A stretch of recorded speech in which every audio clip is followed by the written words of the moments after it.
Jadi dokter Penang pengennya itu mengecilkan dulu. Jadi si kansernya ini mau dikecilin dulu, baru ada tindakan operasi.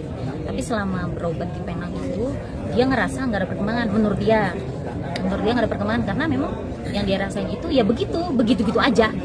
Obat minum, kemo, hayo, rambut udah habis. Tapi dia ngerasa malah seperti itu. Akhirnya orang tua angkat beliau, kebetulan salah satu keluarganya juga ada yang mengidap penyakit yang sama, dibawa ke rumah sakit Malaka, itu sehat, sembuh. Akhirnya beliau pindahlah ke rumah sakit Malaka. Di rumah sakit Malaka itu justru di kemo pertama malah rambutnya yang numbuh.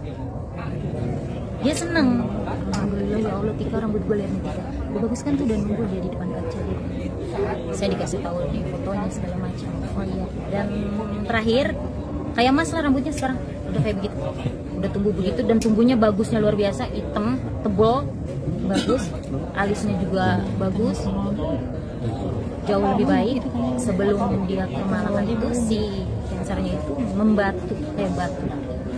Saya sempat megang tuh, keras kayak megang batu karang, kerasnya kayak gitu, dan posisinya tapi nggak merubah bentuknya, tetap seperti itu, tapi keras.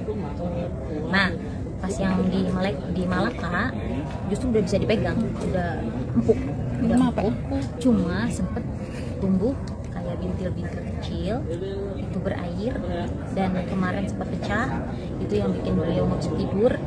Beliau bilang, ini perih Tika, ini perih, panas, sakit sih enggak, dia bilang.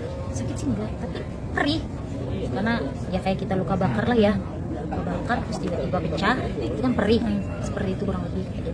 Makanya kemarin diperban sama dokter, terus dibilangin karena batuknya nggak mau hilang, harusnya kan kemarin di tanggal 2 Juli beliau kan udah terbang tuh ke Malaka, udah berangkat, ternyata nyampe di Malaysia disuruh pulang, padahal udah dirawat inap. Dia udah nginap tapi disuruh pulang, kenapa? Batuk. Gara-gara batuk itu beliau nggak bisa dioperasi. Itu akhirnya kata dokter, disembuhin dulu batuknya, nanti kalau batuknya udah sembuh kamu balik lagi ke sini. Nah, itu batuk itu kenapa gitu nih, bandel nih, nggak mau ini, udah minum obat, bahkan di sana udah ke dokter paru-paru, katanya cuma ada bakteri sedikit doang di paru-paru, tapi kok batuknya sampai berlarut-larut kayak begini, katanya gitu.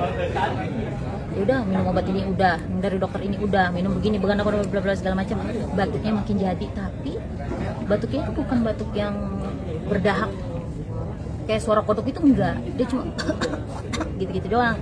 Nah, kemarin pada saat di rumah sakit Darmais itu dikasih antibiotik sama dokter supaya dahaknya keluar, masuklah nih antibiotik. Tiba-tiba beliau nggak bisa rebahan, tidurnya nggak bisa rebahan, dia minta duduk karena batuknya terus-terusan, nggak mau mandi, dahaknya keluar, tapi ada sedikit bercak darah. Makanya dari situ saya lari ngomong sama suster ini gimana, pasien atas nama Ibu Nina, batuknya ada bercak darah sedikit, memang sih nggak yang merah darah, agak orange.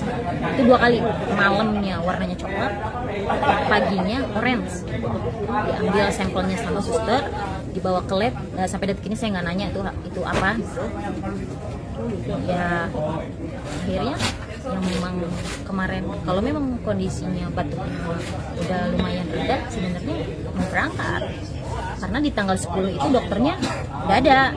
Kemarin kan sempat cuti tuh, jadi di tanggal 10 itu dokternya udah ada, tapi beliaunya batuknya belum sembuh, jadi mau nggak mau tetap di nih. Kejadian itu setelah batuk darah itu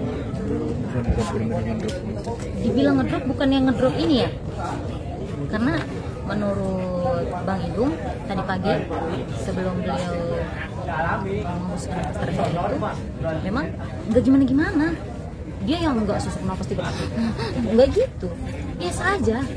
Dia cuma minta dibantu mengucap syahadat, dan itu pun nggak lulus karena beliau udah mungkin apa ya, udah mau habis lagi deh ya, cuma sampai asyhadu alla ilaha illallah, dan itu permintaannya ya cuma itu, semalam minta ditemenin tidur, terus bantu.